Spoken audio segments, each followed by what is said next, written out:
I want to talk a little bit about kind of the public's reaction to the corruption campaign, and to do so, mention some findings from public opinion surveys that were done on a nationwide basis. First back in 2010, before the campaign began, and the most recent one last year, end of last year, to look at how the public is evaluating things today. And the bottom line that I want to emphasize is that this anti-corruption campaign may be good for Xi Jinping because he gets credit for it and it's a popular campaign, but it may be damaging for the party in the long run. So let me talk about why those two things may coexist. One of the common questions in public opinion surveys is what is the nature of corruption in your community? Is it getting better? Is it getting worse? Is it about the same? And in the 2010 survey, people were equally divided between those three things: better, worse, or about the same. In last year, when the survey was done, almost 60% of the people thought it was getting better. People were able to see with the less common banquets that local officials were hosting, the more careful use of limos and other use of public funds, they saw tangible proof that the anti-corruption campaign was having an effect. And so this is good for President Xi because he's been the main promoter of the campaign. But it's also bad for the CCP because people have begun to realize exactly how extensive corruption is throughout the party and throughout the government and throughout the military. People always knew that corruption existed, and especially at the local level, but now with the focus on tigers in the campaign, the high-level officials who are implicated, people get a better understanding about exactly how widespread it may be.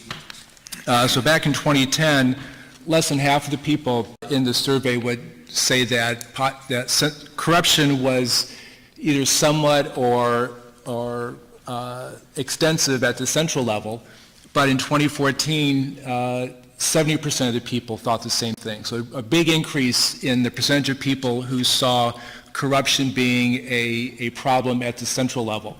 The local level is not much of a change. They always thought local officials were corrupt. And so there's a slight increase there, but not very extensive. Now you would think with all the attention given to corruption throughout the years that this wouldn't come as a big surprise, but most of the attention was focused on local officials. There were very few high-level people who were targeted, who were punished, whose exploits were broadcast as widely as they have been in the most recent campaign. And so in that sense, people have begun to realize exactly how pervasive this problem is and how well entrenched it is at the top of the system. In terms of what explains the degree of support that people may have for the status quo, for the regime as a whole, the more pervasive you think corruption is, the less support you have, the less trust you have in the existing institutions. We often hear about economic factors, performance legitimacy as a basis for the party's legitimacy, as much as rising prosperity. As much as your own incomes are increasing has an influence on your attitude toward the regime, your perception about corruption has an opposite and equal impact on perceptions of legitimacy. So in terms of public opinion, this campaign is kind of changing attitudes, especially about the central level, in terms of how pervasive it is, and has a larger impact on their general attitudes toward the regime as a whole. A second way that corruption is bad for the CCP comes from the personal experience of people involved in corruption. In the 2014 survey, about 20% of the respondents said that they had personally given a bribe to an official. This is not like given to doctors or teachers. That would be a different type of activity, but actually given a bribe to an official for some purpose. About 20% of the respondents reported they had done so. Another 28% said they knew a friend or family member who had done so. And so just as corruption is seen as a widespread problem, it's a supply and demand issue, right? So if there's people who are receiving bribes, there's lots of people giving bribes too, either on a large scale like businessmen or a small scale for everyday Chinese. Those who paid bribes also had less support for the regime than people who did not give bribes. So not just a perception that corruption is a problem, your personal experience led you to have less support for the regime than people who did not pay bribes. So this is having, just as it's having a positive impact perhaps for Xi, for the popular support for him as president and head of the party, it's also having a damaging effect on the regime and for the party's reputation in particular.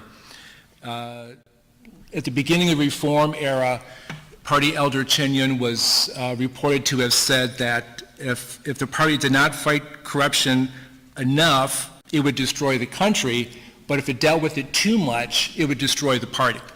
And here's an example where it may be having this kind of a negative impact on the party just by publicizing how pervasive it is, by punishing the wrongdoers. It has the perhaps unintended but not too surprising consequence that now people realize how bad it is, and it's tarnishing the reputation of the party.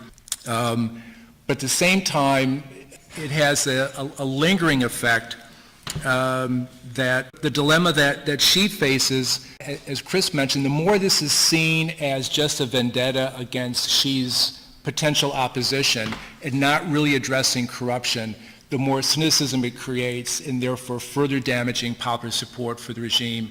And in terms of what we see as an indicator of success, if they don't make any institutional changes, change the incentives for corruption or incentives against corruption, then there's no reason for the people who are engaging in corruption in the past to go back to what they're doing, hoping they're not going to be part of the 3% that gets caught.